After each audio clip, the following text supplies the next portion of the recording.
ನಮಸ್ಕಾರ. Smart screen YouTube ಚಾನಲ್ಗೆ ಸ್ವಾಗತ. ನಾನು ಶ್ವೇತಾ ಕಲಕಣಿ. ಕರ್ನಾಟಕದ ಜನ ವರ್ಷಕ್ಕೊಮ್ಮೆ ಕಾದು ಕುಳಿತಿದ್ದ ಶೋ ಅಂದ್ರೆ ಬಿಗ್ ಬಾಸ್ ಶೋ ಬಂದೇ ಬಿಡ್ತು. ಅದರಲ್ಲೂ ಈ ಬಾರಿಯ ಸೀಸನ್ ಅಲ್ಲಿ ಕಾಮನ್ ಮ್ಯಾನ್ ಗಳನ್ನ ಸೆಲೆಕ್ಟ್ ಮಾಡ್ತೀವಿ ಅಂತ ಅಂದಾಗ ಬಿಗ್ ಬಾಸ್ ಅಭಿಮಾನಿಗಳು ಹಬ್ಬ ಮಾಡೇ ಬಿಟ್ರು. ಇನ್ನು ಕಾಮನ್ ಮ್ಯಾನ್ ಗಳನ್ನ ಆಯ್ಕೆ ಮಾಡಲು ಒಂದು ಅಗ್ನಿ ಪರೀಕ್ಷೆಯನ್ನ ಇಟ್ಟಿದ್ದಾರಂತೆ. ಆ ಪರೀಕ್ಷೆಯಲ್ಲಿ ಜಯಶಾಲಿ ಆದವರಿಗೆ ಬಿಗ್ ಬಾಸ್ ಅಂಗಳಕ್ಕೆ ಕಾಲಿಡಲು ಅವಕಾಶ ಸಿಗುತ್ತಂತೆ. ಇನ್ನು ಲಾಲ್ ಬಾಗ್ ನಲ್ಲಿ ಈಗ ಸದ್ಯಕ್ಕೆ ಫ್ಲವರ್ ಶೋ ನಡೀತಾ ಇದೆ. ಇದರ ಮಧ್ಯೆ ಬಿಗ್ ಬಾಸ್ ಚೇರ್ ಮೇಲೆ ಕೂತು ಸೆಲ್ಫಿ ತಗೊಂಡು ಟ್ಯಾಗ್ ಮಾಡಿದ್ರೆ ಕಿಚ್ಚನ ಪಂಚಾಯಿತಿಯನ್ನ ನೋಡಲು ಅವಕಾಶ ಕೊಡ್ತಾರಂತೆ.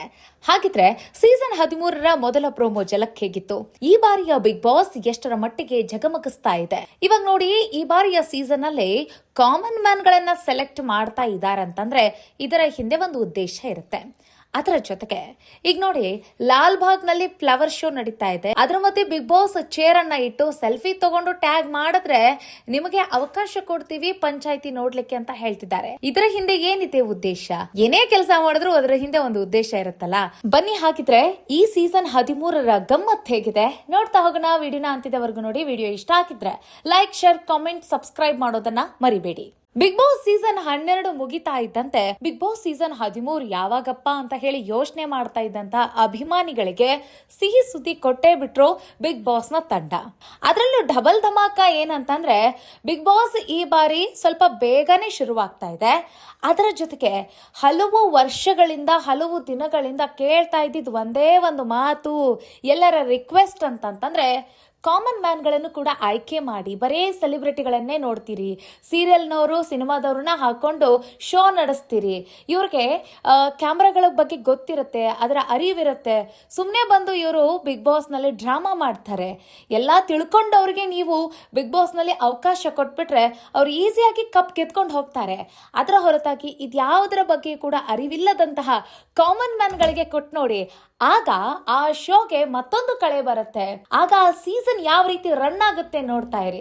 ಅದರಲ್ಲೂ ಅದೆಷ್ಟೋ ಸಾಮಾನ್ಯ ಜನಗಳಿಗೆ ನಾವು ಕೂಡ ಬಿಗ್ ಬಾಸ್ ಮನೆಗೆ ಹೋಗ್ಬೇಕು, ಅಲ್ಲಿ ಹೋಗಿ ಆಟ ಆಡಬೇಕು, ನಾವು ನಮ್ಮನ್ನ ಗುರುತಿಸ್ಕೊಳ್ಬೇಕು, ಮತ್ತೆ ನಾವು ಕಪ್ ಗೆಲ್ಲಬೇಕು ಅನ್ನೋ ಆಸೆ ಎಲ್ಲರದ್ದಾಗಿದೆ.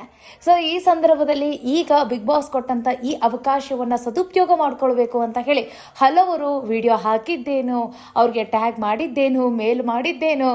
ಈಗ ಬಿಗ್ ಬಾಸ್ ಅಂಗಳಕ್ಕೆ ಈಗ ಕಾಮನ್ ಮ್ಯಾನ್ಗಳು ಕಳಿಸಿರುವಂತಹ ವಿಡಿಯೋ ಮತ್ತೆ ಅವ್ರು ಹಾಕಿರುವಂತಹ ಪೋಸ್ಟ್ಗಳೆಲ್ಲವೂ ಕೂಡ ತುಂಬಿ ತುಳುಕ್ತಾ ಇವೆ ಅಂತಂದ್ರೆ ತಪ್ಪಿಲ್ಲ. ಸೊ ಅಷ್ಟೆಲ್ಲ ಬಂದಿರುವಂತಹ ವಿಡಿಯೋಗಳಲ್ಲಿ ಅಳದು ತೂಗಿ ಒಂದಷ್ಟು ಜನನಂತೂ ಅವರು ಸಾಲ್ಟ್ ಔಟ್ ಮಾಡಿರ್ತಾರೆ. ಒಟ್ನಲ್ಲಿ ಒಂದು 20 ಅಥವಾ ಒಂದು 19 ಜನ ಕಂಟೆಸ್ಟೆಂಟ್ ಗಳನ್ನ ಮಾತ್ರ ಬಿಗ್ ಬಾಸ್ ಮನೆ ಒಳಗಡೆ ಬಿಡಲಾಗುತ್ತೆ. ಸೊ ಈಗ ಅದರಲ್ಲಿ ಸಿನಿಮಾ ಕ್ಷೇತ್ರದಿಂದ ಮತ್ತು ಈ ಸೀರಿಯಲ್ಗಳಿಂದ ಒಂದಷ್ಟು ಜನ ಆಕ್ಟ್ರೆಸ್ ಗಳನ್ನು ಕೂಡ ಮನೆ ಒಳಗಡೆ ಕಳಿಸ್ತಾರೆ. ಮತ್ತೆ ಸೋಷಿಯಲ್ ಮೀಡಿಯಾದಲ್ಲಿ ಯಾರಿಗೆ ತುಂಬಾ ಹೈಪ್ ಕ್ರಿಯೇಟ್ ಆಗಿರುತ್ತೆ, ಯಾರು ತುಂಬಾ ಗುರುತಿಸ್ಕೊಂಡಿರ್ತಾರಲ್ಲ ಅವರನ್ನು ಕೂಡ ಒಳಗಡೆ ಬಿಡ್ತಾ ಇರ್ತಾರೆ. ಸೊ ಅವರ ಪೈಕಿ ಈಗ ಕಾಮನ್ ಮ್ಯಾನ್ ಗಳನ್ನ ಎಷ್ಟು ಜನಗಳನ್ನ ಒಳಗೆ ಕಳಿಸ್ತಾರೆ ಅನ್ನೋದೇ ಇವಾಗ ಪ್ರಶ್ನೆ ಆಗಿದೆ. ಸೊ ಈ ಸಮಯದಲ್ಲಿ ಅವರನ್ನ ಸಾಲ್ಟ್ ಔಟ್ ಮಾಡ್ಬೇಕಲ್ವಾ, ಒಂದಷ್ಟು ಜನಗಳನ್ನ ಮಾತ್ರ ಸೆಲೆಕ್ಟ್ ಮಾಡ್ಬೇಕಲ್ವಾ. ಸೊ ಆ ಸೆಲೆಕ್ಷನ್ ಅದನ್ನೇ ಈಗ ಅಗ್ನಿ ಪರೀಕ್ಷೆ ಅಂತ ಹೇಳಿ ಹೊಸದೊಂದು ಪ್ರೋಮೋನ ಇವಾಗ ಬಿಟ್ಟಿದ್ದಾರೆ ಬಿಗ್ ಬಾಸ್ ತಂಡ.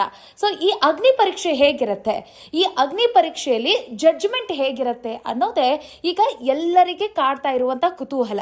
ಅದರಲ್ಲೂ ಈಗ ಸಂಗೀತ ಶೃಂಗೇರಿ ಮತ್ತೆ ಹಿರಿಯ ನಟಿ ಶ್ರುತಿ ಹಾಗೆ ಚಂದನ್ ಶೆಟ್ಟಿ ಹೀಗೆ ಒಂದಷ್ಟು ಹೆಸರುಗಳು ಈಗ ತಳಕ್ ಹಾಕೊಳ್ತಾ ಇರುವಂತದ್ದು. ಇವರು ಜಡ್ಜ್ಗಳಾಗಿ ಕಾಮನ್ ಮ್ಯಾನ್ ಗಳನ್ನ ಆಯ್ಕೆ ಮಾಡ್ತಾರೆ. ಸೊ ಇವರು ಯಾವೆಲ್ಲ ಟಾಸ್ಕ್ ಗಳನ್ನ ಕೊಡ್ತಾರೆ, ಆ ಟಾಸ್ಕ್ ಗಳಲ್ಲಿ ಈಗ ಕಾಮನ್ ಮ್ಯಾನ್ ಗಳು ಯಾವ ರೀತಿಯಾಗಿ ಅವರು ಪಾರ್ಟಿಸಿಪೇಟ್ ಮಾಡ್ತಾರೆ, ಆಟ ಆಡ್ತಾರೆ, ಇವರ ಮನಸ್ಸನ್ನ ಅವರು ಎಷ್ಟರ ಮಟ್ಟಿಗೆ ಗೆಲ್ತಾರೆ, ಅದರ ಮೇಲೆ ಅವರ ಸೆಲೆಕ್ಷನ್ ನಿಂತಿರುತ್ತೆ. ಸೊ ಅದನ್ನೆಲ್ಲ ನಾವು ಕಾದು ನೋಡ್ಬೇಕಾಗಿರುತ್ತೆ. ಇದು ಆಗಸ್ಟ್ 16 ರಾತ್ರಿ 9 ಗಂಟೆಯಿಂದ ಈ ಕಾರ್ಯಕ್ರಮ ಶುರು ಆಗುತ್ತೆ. ಸೊ ಮೋಸ್ಟ್ ಪ್ರಾಬಬ್ಲಿ ಇದನ್ನೇ ಒಂದು ವಾರ ಮಾಡಬಹುದು ಅನ್ಸುತ್ತೆ. ಸೋಮವಾರದಿಂದ ಶುಕ್ರವಾರ ಅಂತ ಹಾಕಿದ್ದಾರೆ. ಸೊ ಸೋಮವಾರದಿಂದ ಶುಕ್ರವಾರದವರೆಗೆ ಅಂತಂತಂದ್ರೆ ಇಡೀ ವಾರ ಸೆಲೆಕ್ಷನ್ ಕೆಲಸ ನಡೆಯುತ್ತೆ. ಸೊ ಎಷ್ಟು ಜನಗಳನ್ನ ಆಯ್ಕೆ ಮಾಡ್ತಾರೆ ಅನ್ನೋದನ್ನ ಕಾದ್ ನೋಡ್ಬೇಕಾಗತ್ತೆ. ಬಟ್ ಒಂದಷ್ಟು ಜನ ಏನ್ ಹೇಳ್ತಿದ್ದಾರೆ ಅಂತಂದ್ರೆ ಇವರು ಸೆಲೆಕ್ಟ್ ಮಾಡೋದೇ ಒಂದ್ 4 ಜನಕ್ಕೆ ಇಷ್ಟೆಲ್ಲ ಇವರು ಟಾಸ್ಕ್ ಗಳನ್ನ ಕೊಡ್ತಾ ಇದ್ದಾರೆ ಅಂತ ಹೇಳ್ತಿದ್ದಾರೆ. ಸೊ ನೋಡೋಣ ಯಾವ ರೀತಿಯಾಗಿ ಸೆಲೆಕ್ಷನ್ ನಡೆಯುತ್ತೆ, ಎಷ್ಟು ಜನಗಳನ್ನ ಆಯ್ಕೆ ಮಾಡ್ತಾರೆ ಅಂತ. ಈಗ ಸೋಮವಾರದಿಂದ ಶುಕ್ರವಾರದವರೆಗೂ ಸೆಲೆಕ್ಷನ್ ಕೆಲಸ ನಡೆದ್ರೆ, ಇನ್ನೊಂದು ಕಡೆಗೆ ಈ ಬರುವ ವೀಕೆಂಡ್ ಏನಿದೆಯಲ್ಲ ಅಂತಂದ್ರೆ ಸಾಟರ್ಡೆ ಸಂಡೇ ದಿನ ಅಧಿಕೃತವಾಗಿ ಈ ಬಾರಿಯ ಬಿಗ್ ಬಾಸ್ ಸೀಸನ್ ಕಂಟೆಸ್ಟೆಂಟ್ಗಳು ರಿವೀಲ್ ಆಗ್ತಾರ. ಅವತ್ತೇನಾದ್ರೂ ಗ್ರ್ಯಾಂಡ್ ಓಪನಿಂಗ್ ಇರುತ್ತಾ ಅನ್ನೋದನ್ನ ನಾವು ಕಾದ್ ನೋಡ್ಬೇಕಾಗತ್ತೆ. ಒಟ್ಟಿನಲ್ಲಿ ಏನೇನ್ ನಡೆಯುತ್ತೆ ಅನ್ನೋದು ನೋಡ್ಬೇಕಾಗತ್ತೆ. ಈಗ ಆಲ್ರೆಡಿ ಕ್ವಾಟ್ಲೆ ಕಿಚನ್ ಸೀಸನ್ 2 ಈಗ ಮುಗಿಯಕ್ ಬಂದಿರುವಂತದ್ದು. ಸೊ ಅದರ ಒಂದು ಗ್ರ್ಯಾಂಡ್ ಫಿನಾಲೆ ಮುಗಿದ ನಂತರ ಬಿಗ್ ಬಾಸ್ ಕಾರ್ಯಕ್ರಮಕ್ಕೆ ಗ್ರ್ಯಾಂಡ್ ಓಪನಿಂಗ್ ಸಿಗ್ಬೋದು. ಆ ಸ್ಲಾಟಿಗೆ ಬಿಗ್ ಬಾಸ್ ಬರುತ್ತೆ ಅನ್ನೋದು ಎಲ್ಲರ ವಿಚಾರ. ಕಾದ್ ನೋಡೋಣ ಯಾವ ರೀತಿಯಾಗಿ ನಡೆಯುತ್ತೆ ಅಂತ.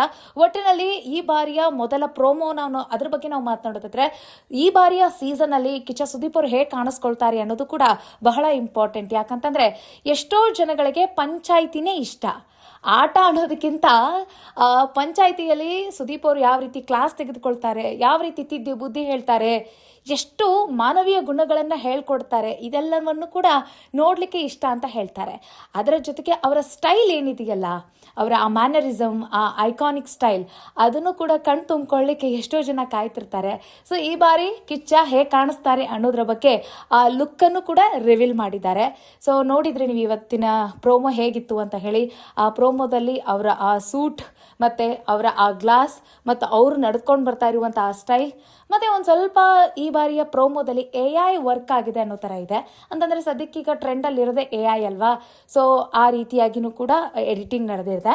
ಇದು ಬಿಗ್ ಬಾಸ್ ಸೀಸನ್ 13ರ ಕಥೆಯಾಗಿತ್ತು. ಇನ್ನು ಇದರ ಹಿಂದೆ ಒಂದು ಉದ್ದೇಶ ಇರುತ್ತೆ ಅಂತ ಹೇಳಿದೆ. ಆ ಉದ್ದೇಶದ ಬಗ್ಗೆ ನಾವು ಮಾತನಾಡೋದಾದ್ರೆ, ಇಷ್ಟೆಲ್ಲಾ ಸೀಸನ್ಗಳಲ್ಲಿ ಕಾಮನ್ ಮ್ಯಾನ್ಗಳನ್ನ ಕರೀರಿ, ಅವರನ್ನ ಆಯ್ಕೆ ಮಾಡಿ, ಅವ್ರಿಗೂ ಒಂದು ಅವಕಾಶ ಕೊಡಿ ಅಂತ ಹೇಳಿ ಹಲವರು ಹೇಳ್ಕೊಂಡೇ ಬಂದ್ರು. ಸೊ ಅದಕ್ಕೆ ಇಷ್ಟು ದಿನ ಅಷ್ಟಾಗಿ ಯಾರು ಕೂಡ ಅದಕ್ಕೆ ವ್ಯಾಲ್ಯೂ ಮಾಡಿರಲಿಲ್ಲ. ಬಟ್ ಈ ಸೀಸನ್ ಅಲ್ಲಿ ಯಾಕೆ ಮಾಡ್ತಿದ್ದಾರೆ ಅಂತಂದ್ರೆ, ಸಮಥಿಂಗ್ ಡಿಫ್ರೆಂಟ್ ಆಗಿ ಹೋಗೋಣ. ಈ ಬಾರಿಯ ಸೀಸನ್ ಅಂತಂದ್ರೆ, ಕಳೆದ ಸೀಸನ್ ನಿಮ್ಗೆ ಗೊತ್ತು, ಗಿಲ್ಲಿಗೆ ಬಂದಿರುವಂತ ಆ ವೋಟ್ಗಳ ಸುರಿಮಳೆ ನಿಮಗೆ ಗೊತ್ತು, ಎಷ್ಟರ ಮಟ್ಟಿಗೆ ಹೈಪ್ ಕ್ರಿಯೇಟ್ ಆಗಿತ್ತು ಅನ್ನೋದು ಗೊತ್ತಿತ್ತು. ಸೊ ಈ ಬಾರಿಯ ಸೀಸನ್ ಅದಕ್ಕಿಂತ ಅದರ ಅಪ್ಪನಂಗೆ ಬರಬೇಕು TRP, ಅದರ ಅಪ್ಪನಂಗೆ ಈ ಬಾರಿ ಸೀಸನ್ ಗೆಲ್ಲಬೇಕು ಅನ್ನೋದು ಬಿಗ್ ಬಾಸ್ ಸೀಸನ್ ತಂಡದ ಅಂದರೆ ಅವರ ಒಂದು ಹೆಬ್ಬಯಕೆ ಅಂತಾನೆ ಹೇಳ್ಬೋದು, ಅವರ ಟಾರ್ಗೆಟ್ ಅಂತಾನೂ ಕೂಡ ಹೇಳ್ಬೋದು. ಸೊ ಆ ಟಾರ್ಗೆಟ್ ರೀಚ್ ಆಗಬೇಕು ಅಂತಂದರೆ ಈ ಬಾರಿ ಆಡಿಯನ್ಸ್ ಏನು ಅವರ ಒಂದು ಡಿಮ್ಯಾಂಡ್ ಏನಿದೆಯಲ್ಲ, ಸೊ ಅದರಂತೆಗೆ ನಾವು ಕಾಮನ್ ಮ್ಯಾನ್ಗಳನ್ನು ಆಯ್ಕೆ ಮಾಡಿಬಿಡೋಣ ಅಂತ ಹೇಳಿ ಯೋಚನೆ ಮಾಡಿದ್ದಾರೆ. ಬಟ್ ಇನ್ನು ಕೆಲವ್ರು ಏನು ಹೇಳ್ತಿದ್ದಾರೆ ಅಂತಂದರೆ, ಒಂದು 4 ಜನನ ಆಯ್ಕೆ ಮಾಡ್ತಾರೆ ಅಂತ ಹೇಳ್ತಿದ್ದಾರೆ. ಎಷ್ಟು ಜನನ ಮಾಡ್ತಾರೆ ಮತ್ತು ಇವರು ಆಡಿಯನ್ಸ್ಗೆ ಎಷ್ಟು ವ್ಯಾಲ್ಯೂ ಮಾಡ್ತಾರೆ ಅನ್ನೋದನ್ನು ಕಾದು ನೋಡಬೇಕಾಗತ್ತೆ. ಇನ್ನೊಂದು ಕಡೆಗೆ ಈಗ ಸದ್ಯಕ್ಕೆ ಫ್ಲವರ್ ಶೋ ನಡೀತಾ ಇದೆ ಲಾಲ್ಬಾಗ್ನಲ್ಲಿ. ಈಗ ಅಲ್ಲಿ ಬಿಗ್ ಬಾಸ್ ಒಂದು ಚೇರನ್ನು ಹಾಕ್ಬಿಟ್ಟು ಅಲ್ಲಿ ಯಾರು ಸೆಲ್ಫಿ ತೊಗೊಂಡು ಬಿಗ್ ಬಾಸ್ ಅಗ್ನಿ ಪರೀಕ್ಷೆ ಆ ಒಂದು ಪೇಜ್ಗೆ ಟ್ಯಾಗ್ ಮಾಡ್ತಾರಲ್ಲ, ಅವ್ರಿಗೆ ಪಂಚಾಯಿತಿಗೆ ಬರಲು ಅವಕಾಶ ಕೊಡ್ತೀವಿ ಅಂತಲೂ ಕೂಡ ಹೇಳ್ತಿದ್ದಾರೆ. ಇದರ ಉದ್ದೇಶ ಏನು ಅಂತಂದರೆ, ಸದ್ಯಕ್ಕೀಗ ಸೋಷಿಯಲ್ ಮೀಡಿಯಾದೇ ಜಮಾನ ಆಗೋಗ್ಬಿಟ್ಟಿದೆ. ಈ ಸಂದರ್ಭದಲ್ಲಿ ನೋಡಿ, ಈ ರೀತಿ ಅನೇಕರು ಅಲ್ಲಿ ಕೊಡುವಂಥ ಆಟಗಳನ್ನು ಆಟ ಆಡಿ ಅದರಲ್ಲಿ ಗೆದ್ದು ಆ ಚೇರ್ ಮೇಲೆ ಕೂತ್ಕೊಂಡು ಸೆಲ್ಫಿ ತಗೊಂಡು ಇವರ ಪೇಜ್ಗೆ ಟ್ಯಾಗ್ ಮಾಡ್ತಾನೆ ಹೋದರೆ ನೋಡಿ ಅದೆಷ್ಟರ ಮಟ್ಟಿಗೆ ಫಾಲೋವರ್ಸ್ ಜಾಸ್ತಿ ಆಗ್ತಾರೆ, ವ್ಯೂವರ್ಸ್ ಹೆಚ್ಚಾಗ್ತಾರೆ. ಸೊ ನಾವು ಈ ಬಾರಿ ಏನಾದ್ರೂ ಪಂಚಾಯತಿಗೆ ಬರ್ಬೋದಾ ಅನ್ನೋ ಆ ಒಂದು ಕುತೂಹಲ, ಸೊ ಇದೆಲ್ಲವೂ ಕೂಡ ಇನ್ನೂ ಹೈಪ್ ಕ್ರಿಯೇಟ್ ಮಾಡುತ್ತೆ ಅನ್ನುವಂತಹ ಒಂದು ಬಯಕೆ ಇದ್ದೇ ಇರುತ್ತೆ ಬಿಗ್ ಬಾಸ್ದು. ಸೊ ಈ ಕಾರಣಕ್ಕಾಗಿ ನೋಡಿ, ಬಿಗ್ ಬಾಸ್ ಸೀಸನ್ ಶುರುವಿನಲ್ಲಿಯೇ ಈ ರೀತಿಯಾಗಿ ಎಲ್ಲ ಹೈಪ್ ಕ್ರಿಯೇಟ್ ಮಾಡಲಿಕ್ಕೆ ಈ ರೀತಿ ಲಾಲ್ಬಾಗ್ನಲ್ಲಿ ಈ ರೀತಿ ಬಿಗ್ ಬಾಸ್ ಚೇರ್ ಇಟ್ಟು ಆಟನ ಶುರು ಮಾಡಿದ್ದಾರೆ ಅಂತ ಹೇಳ್ಬೋದು. ನಿಮ್ಗೇನು ಅನಿಸ್ತಾ ಇದೆ? ಒಟ್ಟಾರೆ ಬಿಗ್ ಬಾಸ್ ಸೀಸನ್ 13ರ ಬಗ್ಗೆ ಅಭಿಪ್ರಾಯ ಏನು, ಮತ್ತೆ ಏನು ನಿರೀಕ್ಷೆ ಇಟ್ಟಿದ್ದೀರಿ, ಮತ್ತೆ ಅಗ್ನಿ ಪರೀಕ್ಷೆ ಹೇಗಿರುತ್ತೆ, ಹೇಗಾಗಬಹುದು, ಎಷ್ಟು ಜನ ಈ ಬಾರಿ ಕಾಮನ್ ಮ್ಯಾನ್ಗಳು ಸೆಲೆಕ್ಟ್ ಆಗ್ತಾರೆ, ನ್ಯಾಯವಾಗಿಯೇ ಸೆಲೆಕ್ಟ್ ಆಗ್ಬೋದಾ, ಎಲ್ಲದರ ಬಗ್ಗೆ ಕೂಡ ಕಾಮೆಂಟ್ ಮಾಡಿ. ಸಿಗೋಣ ಮುಂದಿನ ವಿಡಿಯೋದಲ್ಲಿ. ನಮಸ್ಕಾರ.